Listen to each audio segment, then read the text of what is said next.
Well, good morning, everyone, and welcome back to AJ108 Criminal Investigation. My name is Tony Farrar, and of course, I am your instructor for this semester. So, this week's lecture is Chapter 7, where we are going to look at identifying and arresting suspects. So, a lot of content, a lot of things to cover. So, let's go ahead and just jump into our lecture. So, what are some of the objectives for Chapter 7? Well, first, we want to be able to explain what a field identification is and the rights that a suspect might have during this process. We want to be able to list various sources commonly used to develop a suspect, describe the basic techniques used to identify a suspect, including what they require, when they can be used, and again, what rights the suspect might have.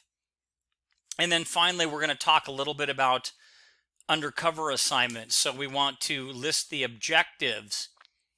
What are the reasons that we have undercover assignments, and how do they really benefit what we're going to be talking about in this chapter, which would be identifying and arresting suspects. So with that said, let's go ahead and jump right into it. So I want to start with this.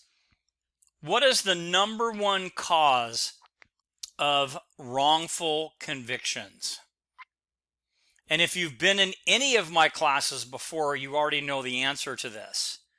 And it's going to be misidentifications. Now, I put the little X in the wrongful just to kind of draw your attention, is that while the number one cause for wrongful convictions is misidentification, I want you to know that typically the people that do the identifying, the witnesses or even the victims, they don't do it out of spite or something else. They're wrong because there are a couple of other impediments that cause something to happen. So it's not that they're lying on the individual. There are other factors that come into play when we talk about identification and the process. So we're going to look at some of that. And probably one of the best cases that you could refer to would be the Jennifer Thompson Ronald Cotton case back in 2006. And I have two videos. They're probably maybe 15 to 20 minutes apiece, but it's a great video on how this misidentification can happen. So I would highly suggest that you would watch these videos. Okay, so in most cases, there is no suspect initially. Many crimes, not like on TV, but many crimes are not actually witnessed. So factors crucial to resolving these criminal investigations are called solvability factors. And you have to prove the elements of the crime in order to get the investigation complete. So you're going to need to establish evidence connecting the suspect with the criminal act. And we'll talk a little bit more about this solvability factor thing. So if a suspect is at the scene, it's going to be easy to identify them, right? I mean, this is pretty logical because you can use their driver's license. Or you can actually use what we have now. We have mobile identification technology like a fingerprint reader. Or we can get an identification in a in-field show-up, and I'll show you what that is in a few minutes. And we can do all of these things to make an identification. But asking to see a suspect's driver's license, it's routine. However, often, keep in mind, suspects, they don't carry identification, or if they do, sometimes it's not even real. Now, an important advancement in mobile technology is the ability to receive information about suspects through, let's say, an officer's laptop or their in-car computer or even their handheld device, like I talked about a minute ago. And the amount of time it takes to identify a person is, you know, directly correlated with the length of time it takes to, solve that particular crime. So when we talk about technology, and we'll talk a little bit about biometric technology in a minute, here's a picture of what a fingerprint reader does. So if you have someone that doesn't have identification in the field, this is a smaller model. They have some that look a little bit bigger, and you can even use cell phones now. But there's a little pad for an individual's fingerprint, so you can run somebody's fingerprint in the field. And then other types of technology that brings back information quickly would be automated license plate readers. And these you might see, this is a close-up of a patrol unit that has it on the light bar. Sometimes they're on the hood of the vehicle, but a lot of times they're built into the light bar housing. And this is the device right here. And what this does is the officer just drives down the street, and this reader will capture license plates. And there's one in the front and one in the back, and they're on both sides. So there's 4 of these little pieces right here. And they will read just thousands of, when you drive past a license plate, it'll pick it up and read it automatically. You don't have to read it.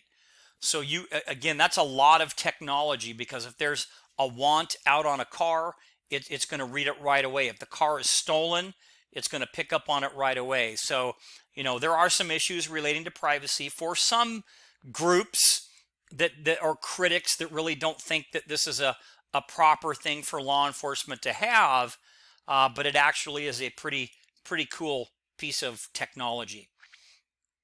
So another way for identifying individuals would be through biometric identification. So biometrics, we talked a little bit about this in Chapter 5, is a way to positively identify an individual. Now, common physiological or behavioral characteristics measured in biometric analysis include things like fingerprints, facial geometry, iris and retina patterns, voice or speech prints, and even handwriting. And features are well established, genetically determined, and distinctive for each person. Facial recognition is being used in many states to compare a photograph of someone, let's say applying for a replacement or renewal driver's license, with prior images to be sure that the applicant is the same person. And applications of face recognition or facial recognition in law enforcement include searching large databases for bad guys, if you will, the most wanted or suspects. So you have to kind of think about that, though. There are, a lot of interesting aspects of facial recognition, but there are some challenges. So some of the challenges to facial recognition include negative perceptions of individuals, or even tight budgets, image collection limitations, and the fact that, like fingerprints, the face is kind of always changing. So there are some issues out there. And even in an article that I picked up on June 23rd, which isn't that long ago, it's talking about tech companies that are currently limiting the police use of facial recognition, stating that it may be not profiling, but there are more mistakes being made with certain ethnicities, if you will. So we have to make sure that whatever we're going to use, it needs to pass muster in the scientific community. So we want to make sure that whatever we're using is working, and it's not, it's not working at a lesser of a percentage than it would, for one group as it would for another group. Does that kind of make sense? So again, kind of an interesting article. And here are some other types of identification that's kind of out there when you talk about, technology innovations. We have body cameras. Some of the body cameras were looking at facial rec. Here is a straight facial recognition system talking about the amount of faces that might be in a database.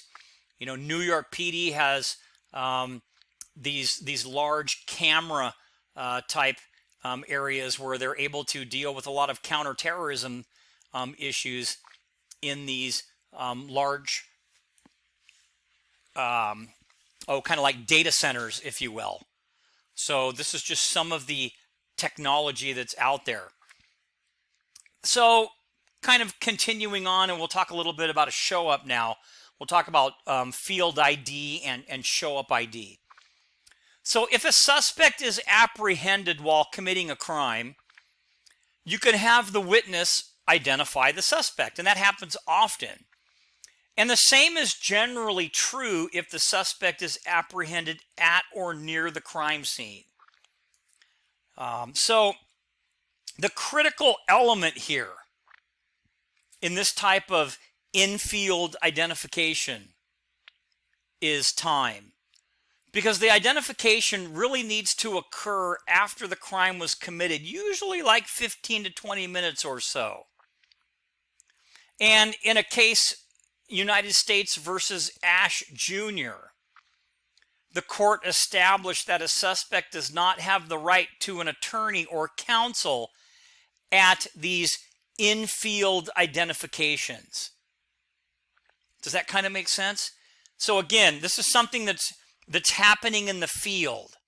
And let's say somebody robs a liquor store and they run out the store and they go around the corner, and about 4 minutes later a witness sees the person running and calls law enforcement, and they get there and they detain this person. And the way the process works is that another officer would go pick up the witness or the victim and bring that person over to the location where the suspect is to let the person identify them. Now, of course, before you're going to question if the person's in custody, before you're going to question them, you're going to want to read Miranda. But this is kind of what I mean when we talk about an infield.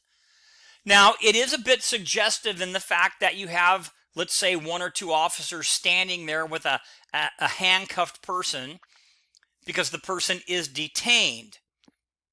But again, it's part of that infield process that you will bring a victim or a witness over. So hopefully that kind of makes sense on what an infield identification is. Now, some experts suggest that if a suspect has been temporarily detained, the show up may occur as long as 2 hours after the crime was committed. I would suggest that you go with the earlier amount, and if the suspect has fled but is apprehended within minutes, you can either return the suspect to the scene or take the witness to where the suspect was apprehended. Now, again, it's usually preferable in most departments take a witness or the victim to the suspect rather than bring the suspect back to the crime scene. So hopefully that kind of makes sense. All right, so how do we develop suspects then?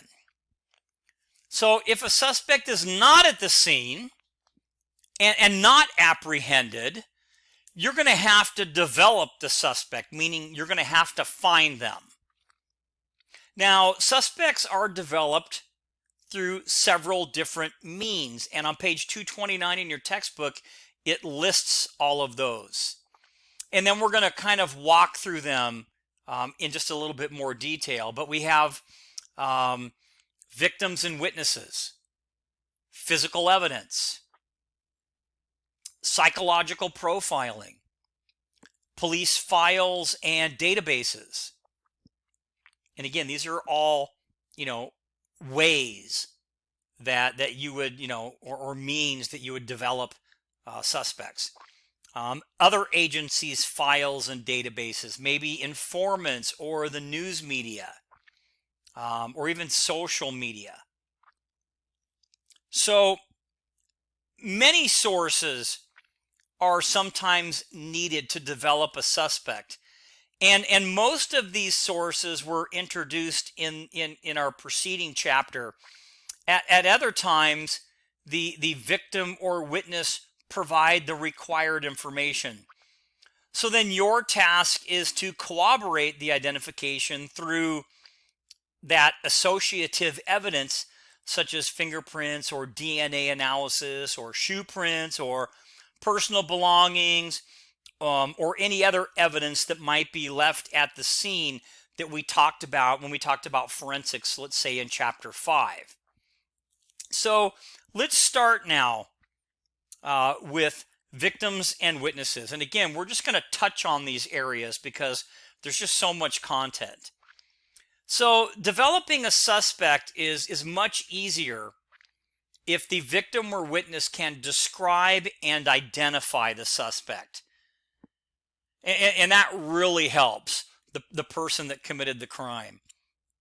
Rather than simply asking a witness to describe a suspect, ask specific questions about each thing that you want to know. Now, there's a table that's listed on page 230, and it's table 7.1, and it talks about key items.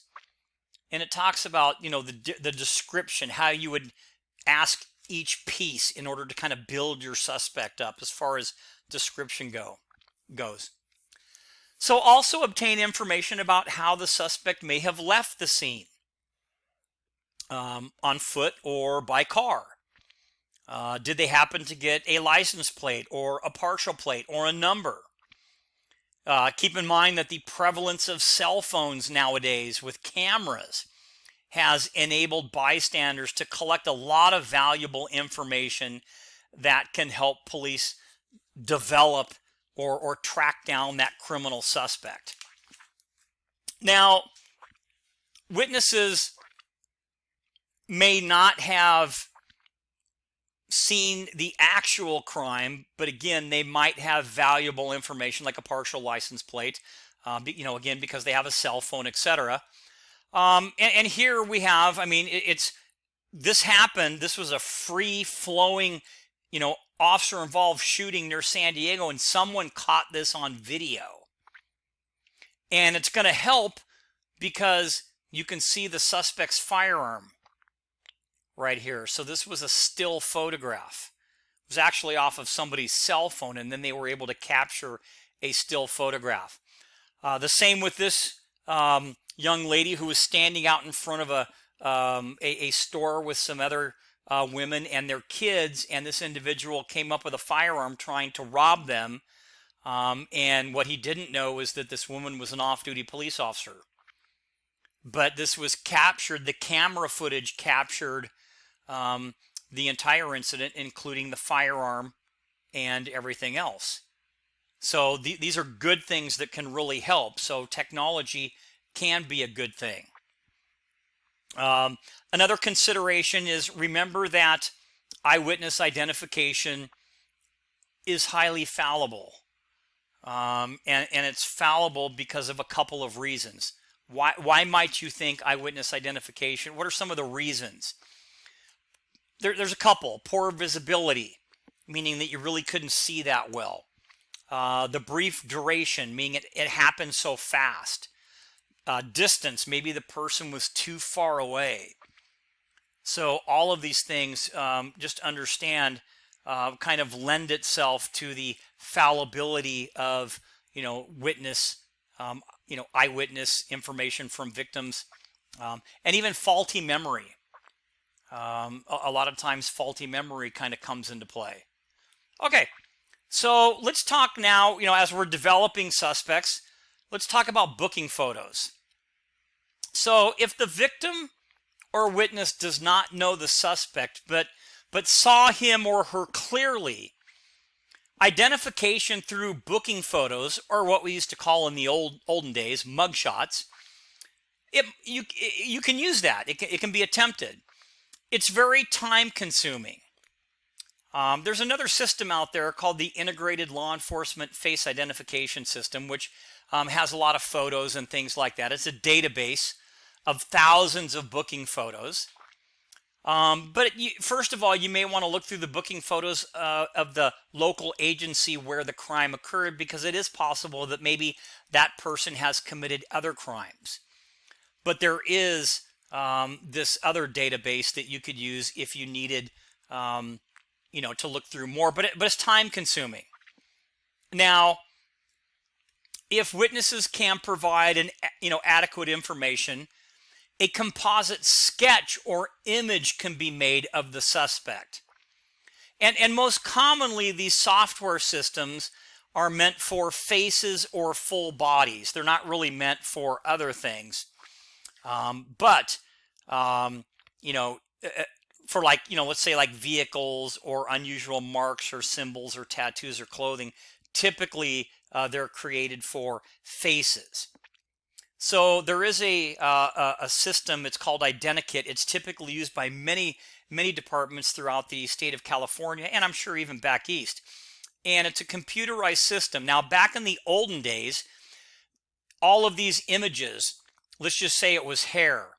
You would have like 50 hairstyles, and they would be plastic sheets, and you would lay them on top of each other, the hair, the ears, the eyes, the nose, the eyebrows, until you built a person out of these plastic sheets. Now it's computerized, which makes it a lot easier and, of course, a lot faster.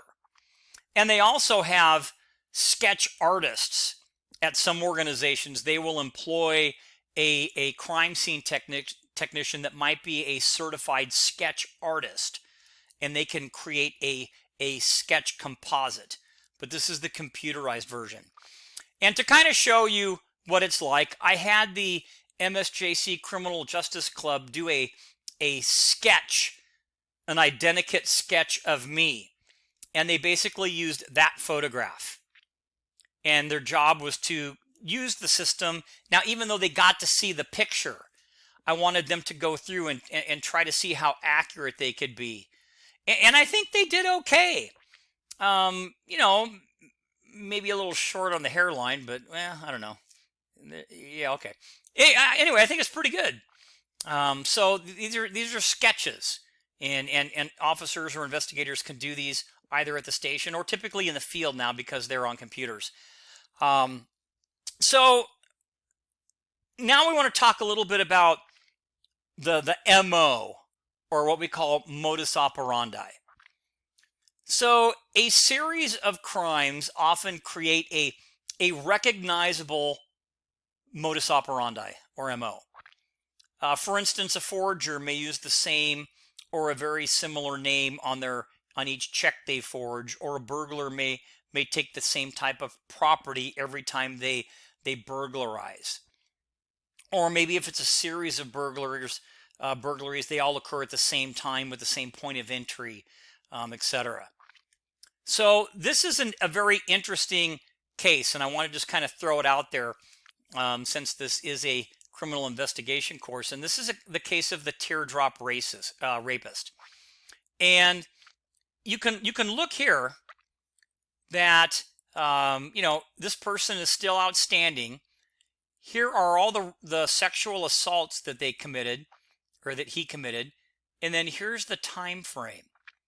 Now, as an investigator, the first thing that you're going to notice is they are kind of all along the freeways, right off of main routes of freeways. So that's an interesting thing. Some of these are very, very close.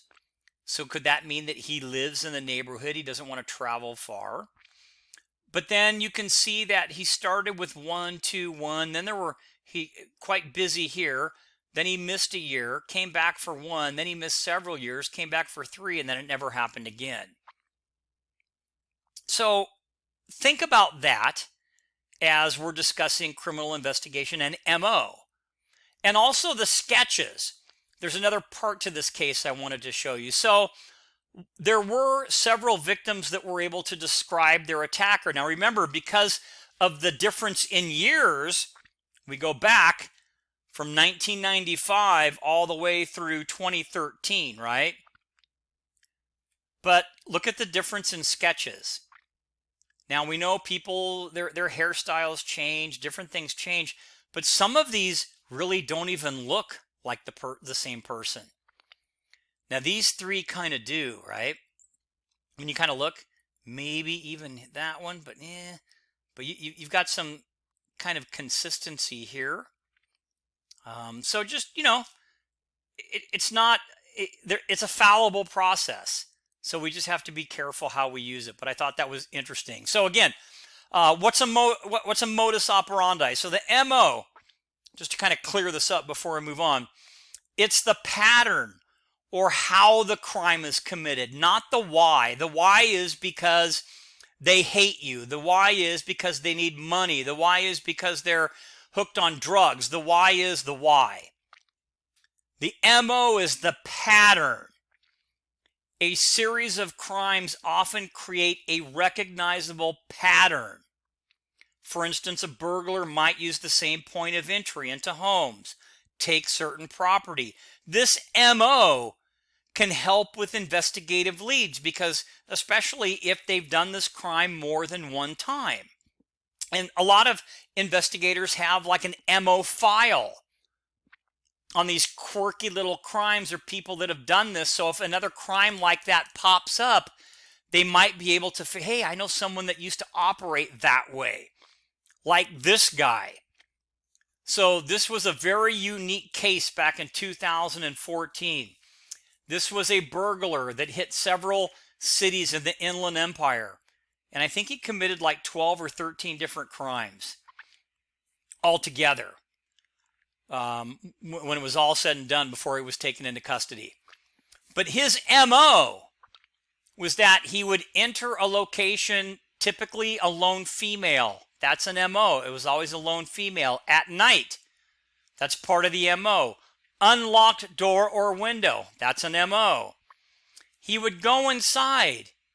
He would never hurt the woman. That's an MO. He would take an article of clothing, typical a pair of panties. That's an MO. And then before he left, he would tickle their feet. Right? And just as they were starting to wake up, he would leave so they could sort of see a shadow leaving. I know, it kind of like raises the hair on the back of your neck. It's really weird. One of the women, and this is the weirdest thing, he actually painted a couple of her toenails. But that's his MO. So, so if you had another crime like that, you could kind of match them up. Okay, so yeah, I got to get off that because that's like super weird. Okay, so let's talk a little bit now about psychological or criminal profiling, or even something called geographical profiling.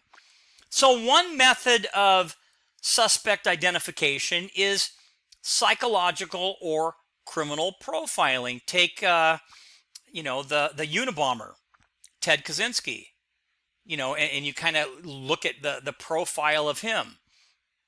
So, these are attempts to identify an individual's mental, emotional, and psychological characteristics. And profiles are developed primarily for violent acts such as homicides or sadistic crimes, sex crimes, arsons without an apparent motive, and crimes of serial or ritual sequence. The profile provides investigators with information about, or corroborative information about a known suspect or possible leads to an unknown suspect. Richard Ramirez would be another one where they actually used a profile. So the psychological profile is determined by examining all data and evidence from a specific crime scene, including but not limited to crime scene photos or detailed photos of the bodily injuries of the victims, photos of any mutilation evidence or information related to the condition of the victim's clothing or absence of that, information regarding whether the crime scene was altered, or unaltered, photos of the area beyond the immediate crime scene, maps of the area, the medical examiner's report and their opinion in that report, and any other relevant information concerning the crime, particularly abnormal stuff concerning the crime. Multiple slashings or dismembering, things like that. So those are all things that that we're going to want to know. We're going to want to know about. And again, typically it's of suspects who commit multiple crimes. And geographical profiling can also be helpful in identifying suspects who commit multiple crimes, like serial criminals. Geographic profiling is based on the fact that everyone has a pattern to his or her life, particularly in relation to the geographical areas that they frequent. The serial criminal operates typically within a comfort zone, sometimes near to where he or she lives, but far enough away to remain anonymous and still feel comfortable because they know the area. So, the creation of a geographic profile, it is going to require a lot of data gathering, refining and sorting before the case can be sent to an appropriate analyst who will hopefully be able to generate that profile. So it's a little labor intensive, but like this, remember I talked about Colonel Russell Williams, and here is kind of his crime spree. So and here, there's a little note. So this guy, there were a lot of charges that went on this guy, but here we have his area, and it was all along this main road.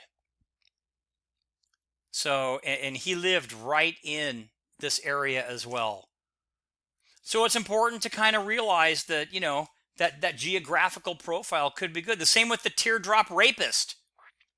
Okay. You've got that geographical profile kind of in there.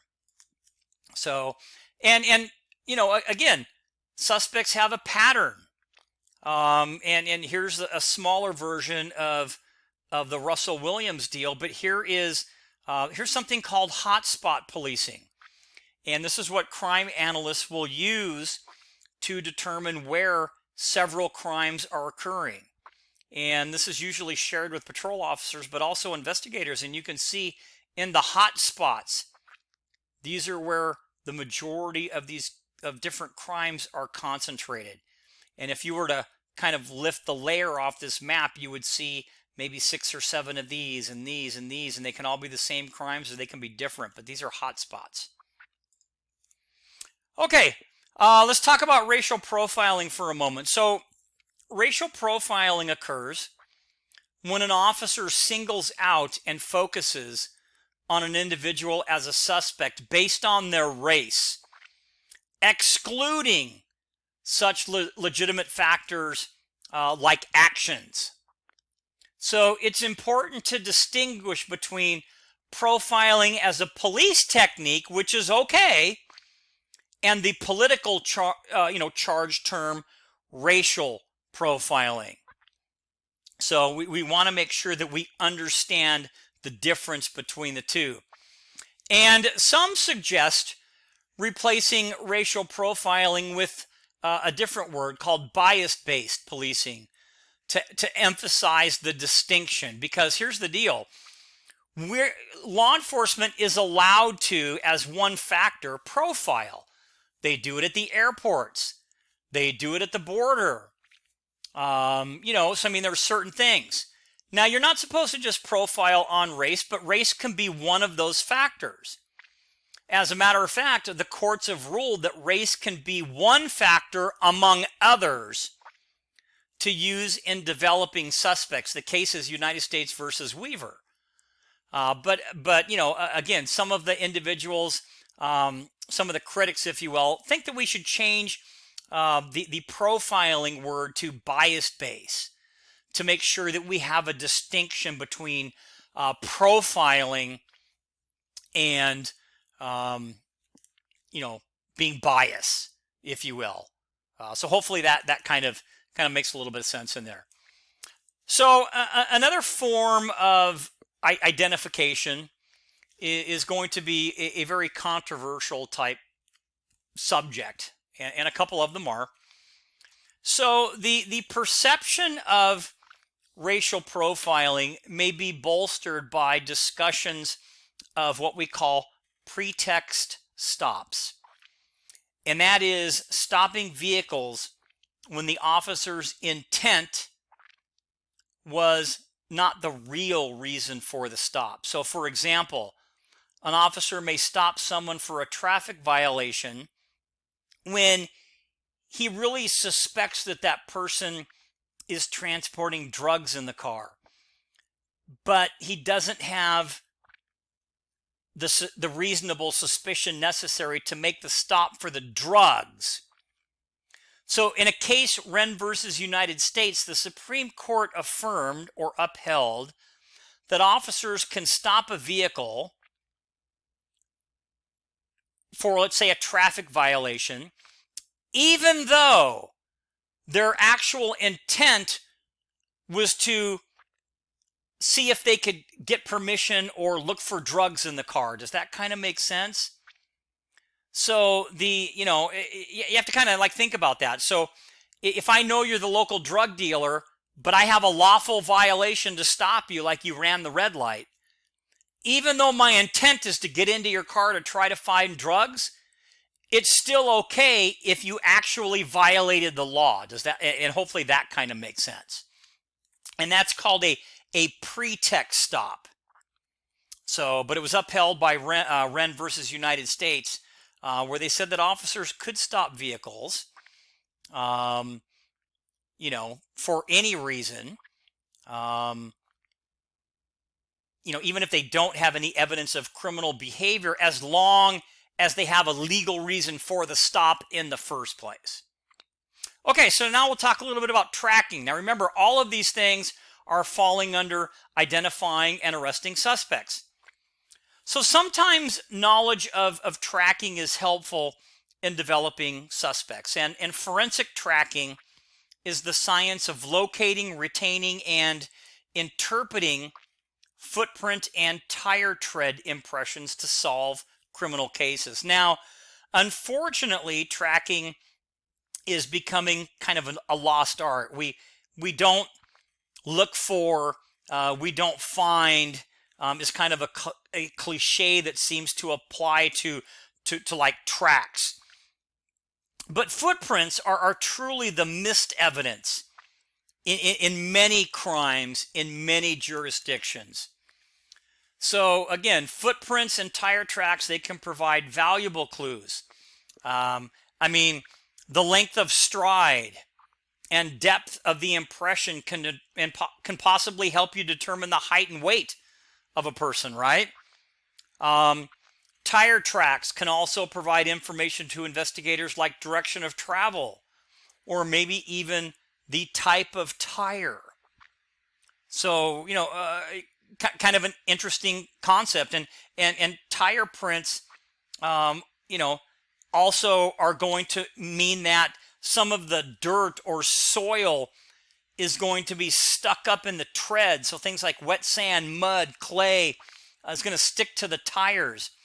And as the vehicle continues to move, some of it's going to fall out in the direction the vehicle is going. So you can get direction of travel, but some of it's also going to stick in there. So you can match it up if you find the vehicle later with what you found at the crime scene.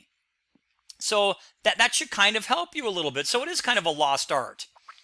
A couple of other things would be on developing suspects would be like, how about yearbooks or dental or orthopedic records?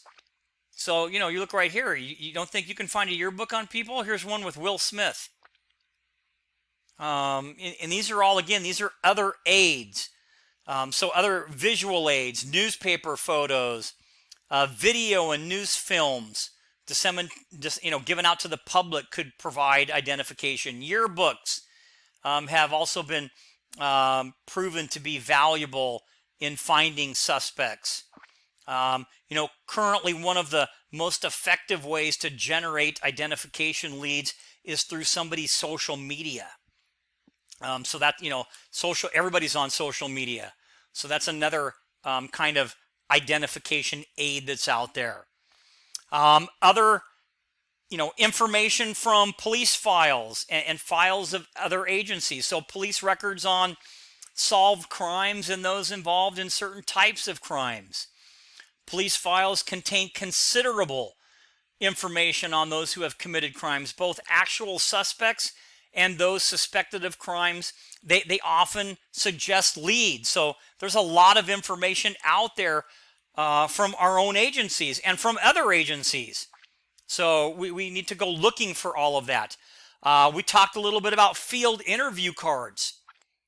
So, patrol officers, these are the cards the patrol officers file when they stop people under suspicious circumstances and they don't necessarily make an arrest.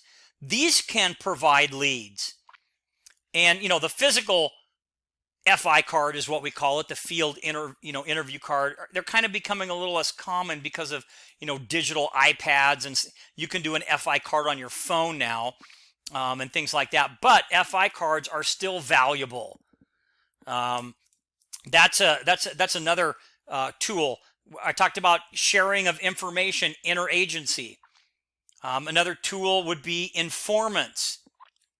So these are all things that you can use to help you develop and identify suspects. And informants are actually really good because typically informants a lot of times are involved in some type of criminal activity, especially confidential informants, those CIs we talked about, and their information usually is good. So now I want to talk briefly about the actual identification of suspects and how we do it. So several techniques are available to identify suspects. And suspects can be identified by field or show-up identification. And sometimes it's called a field show-up. Booking photos would be another one, but that's kind of a smaller one. Photographic identification or lineups. So the big three is going to be the field or show-up ID, the photographic ID, or lineups. But I don't want to just leave booking photos out. But we're going to talk about those three. So what is a field or a show-up identification, or a field show-up, if you will? So it's going to kind of look like this. So, often the victim or witness gets a good look at an individual, and they're going to be able to make a positive identification on a person. So what we would do is, of course, because it's in the field, we would drive the victim or the witness to the location of where the possible suspect is being detained, and they would be able to make a identification in the field. So hopefully that kind of makes sense. So it's where the suspect is shown to the witness. It's usually right after the crime occurs or within a very short period of time. The officers, again, will usually bring the victim or witness to the suspect unless there's some reason you can't.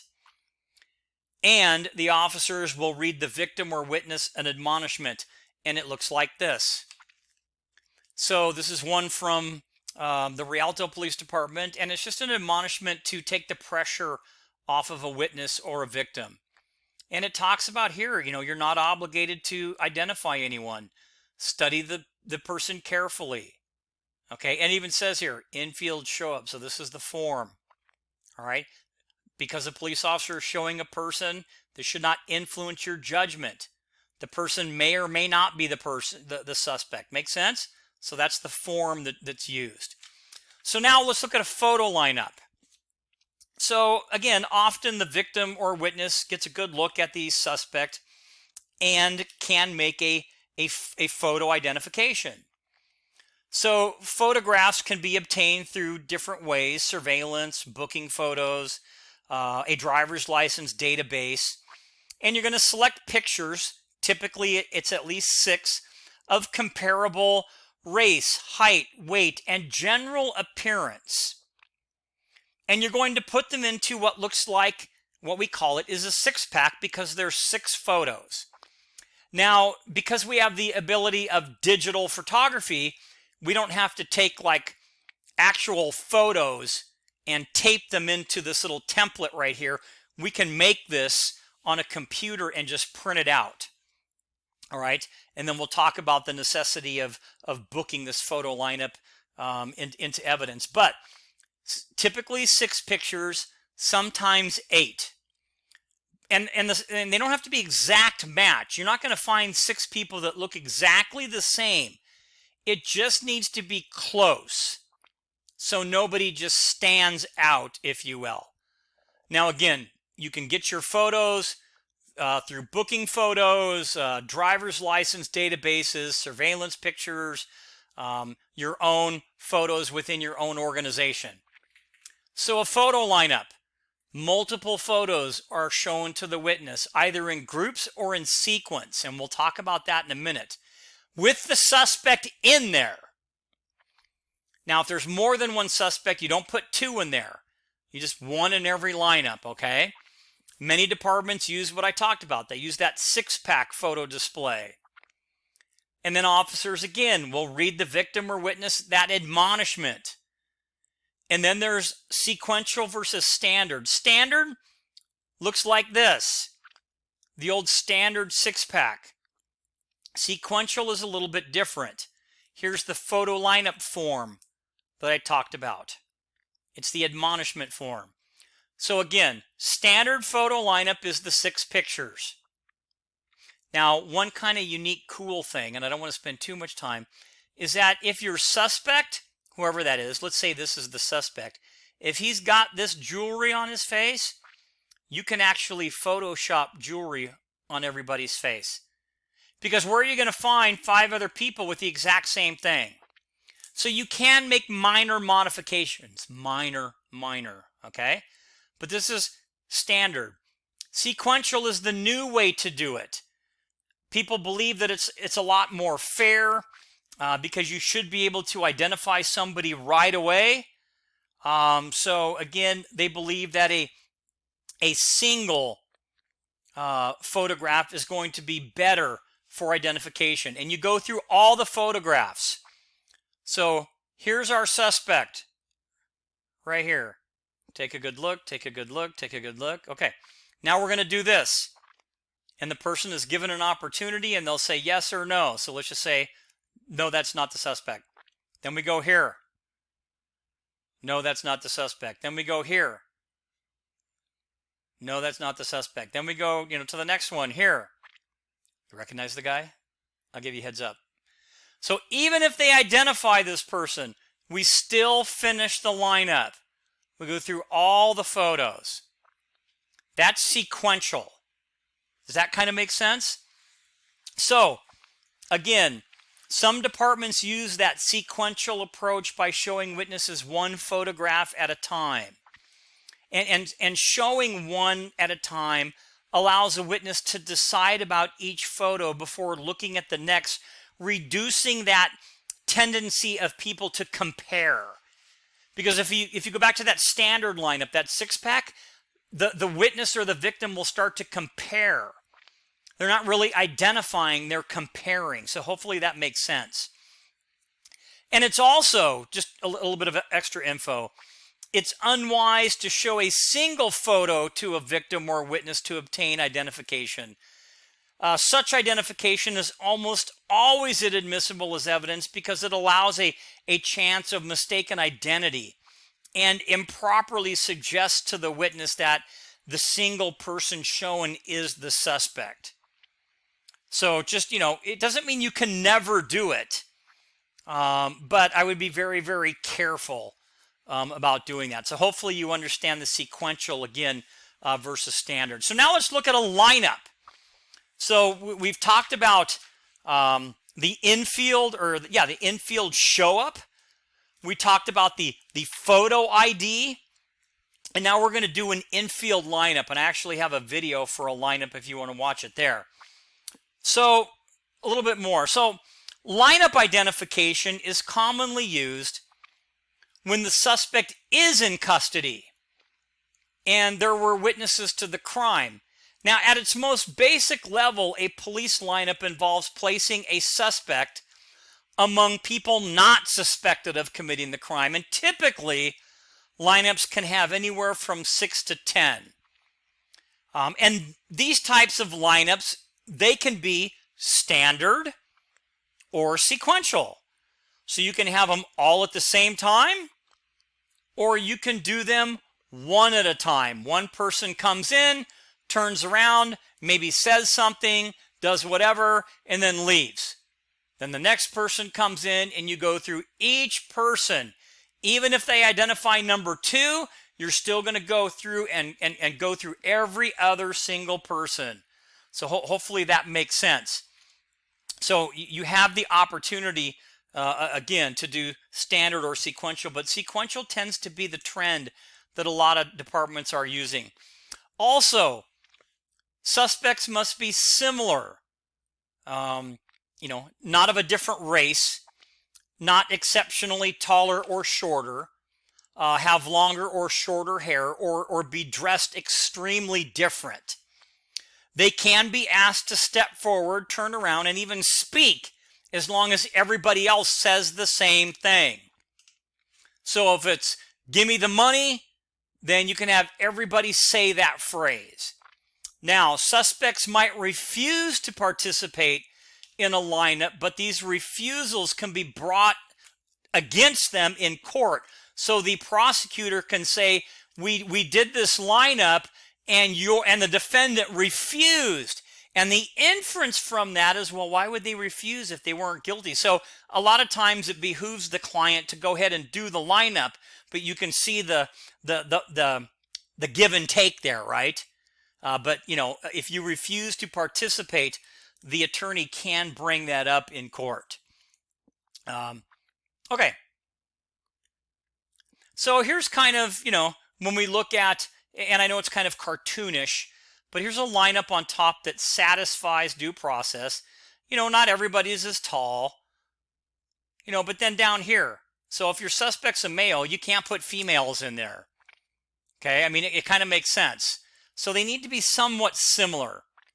Not like this, because then you've got the odd person out, right? And it's going to be obvious to whoever's viewing this that that's going to be the suspect. All right, so let's talk about a couple of other interesting things as it relates to obtaining information, identifying individuals, and obtaining information. So the next thing we're going to talk about would be surveillance or undercover assignments, raids, and things like that. So the covert, discrete observation of people or places is called surveillance. And surveillance actually means to watch over. And the objective of surveillance is to obtain information about people. So I have just to kind of start off, I have an interesting couple cases on cell phone videos as it relates to surveillance. It's kind of a neat video to watch. I also have an interesting clip on using technology called tracking devices, where you put a tracker in with, let's say, money in the till, the cash register, and if a location gets robbed and they take the money with the tracker, you can actually track an individual all the way back to their house. So this is kind of some interesting technology. But the covert, discrete observation of people or places is called surveillance. And the objective, again, is to obtain information about people, their associates, and their activities that may help solve a case or even protect a witness. And there are many ways that surveillance can aid in an investigation. And if you look on page 240 in your textbook, it lists all of these, but we'll hit them just quickly. It could be to gain information to build a criminal case. You may need to do undercover surveillance. Determine an informant's loyalty. Verify a witness statement about a crime. Search or arrest warrant information. So if you're going to serve a search warrant, you may want to go out and surveil the location. Information for interrogating a suspect. Identify suspects' associates. Who are they hanging around with? Observe members of terrorist groups. Gain let's see. And here's kind of, I threw this picture in here. Let me see, I'm going to come back to it. Now, let me finish up here. Observe members of terrorist groups. I think I talked about that. Find a person wanted for a crime. Make a legal arrest. Observe criminal activity in progress. Maybe recover stolen property. Protect a witness. All of these different things. Whenever practical, it's prudent for investigators to drive around the property before conducting a search warrant. That falls under the realm of surveillance. This is a photograph of a funeral service for a gang member. And as you can see, several of his gang member associates attended the service, and we were able to get a picture of this picture. Now, think how this might help in some type of gang investigation. It's really going to be a lot of help, because at the end of the day, we have all the associates there in one place, right? We have maybe pictures of their license plates. We've got, this picture is full of intel. A lot of times, undercover gang officers might, let's say, not attend a funeral, but they'll be across the street surveilling it, and again, writing down license plates as vehicles pull in, or taking pictures of individuals to kind of show who is involved in the gang activity, etc. So a really good photograph to kind of keep track of. Okay, so this might be a good time to take a very short break. So we don't have too much left, but I think it's a good idea for us to go. Let's take a break now, and then we'll come back and we'll do part 2. So this will conclude part 1 of chapter 7, identifying and arresting suspects.